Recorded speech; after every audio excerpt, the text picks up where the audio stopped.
வார்த்தைகளால் மற்றவர் இதயத்தை உடைத்துவிட்டு பின்பு ஒட்ட நினைப்பது ரொம்ப கடினம். வார்த்தைகளை வாரி இறைப்பது ரொம்ப சுலபம்.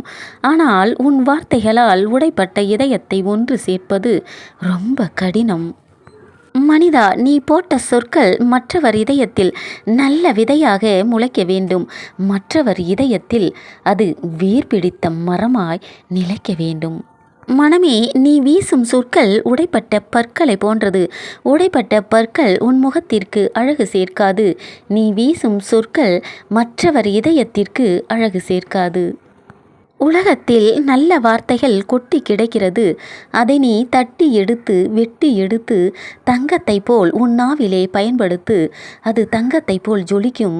அது உன் உதட்டின் வழியாக உலகத்தில் ஒலிக்கும்.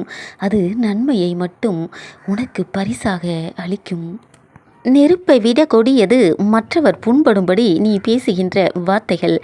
நெருப்பை போன்று நீ வீசுகின்ற வார்த்தைகள் மற்றவர் இதயத்தில் விழும். அது அனலாய் எழும். வார்த்தைகள் எவ்வளவு அழகானது தெரியுமா? நல்ல வார்த்தைகளை எடுத்து கோர்த்தால் அது மனமாய் வீசும். தீய வார்த்தைகளை எடுத்து கோர்த்தால் அது மற்றவர் இதயத்தில் முள்ளாய் விழும். நல்ல சொற்களை உச்சரித்தால் உன் வாய் மணக்கும். அது உன் நாவிலே தேனாய் இனிக்கும். நல்ல வார்த்தைகளை கேட்கின்ற செவிகளுக்கு மாலை நேர தென்றலை போல் ஜில்லென்று வீசும்.